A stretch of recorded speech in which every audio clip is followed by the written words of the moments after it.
You ask Tiger to solve. This deals with linear equations with one unknown. The final result is y equals -2. Let's solve it step by step. Group all y terms on the left side of the equation.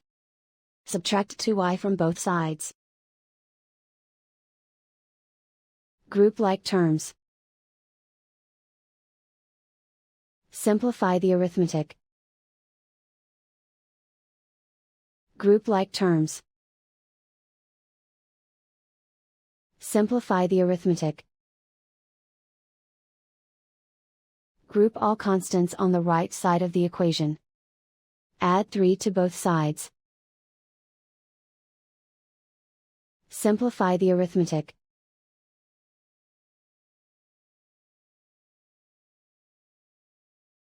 Isolate the y. Divide both sides by 3. Simplify the fraction. Find the greatest common factor of the numerator and denominator. Factor out and cancel the greatest common factor. And so the final result is y equals -2.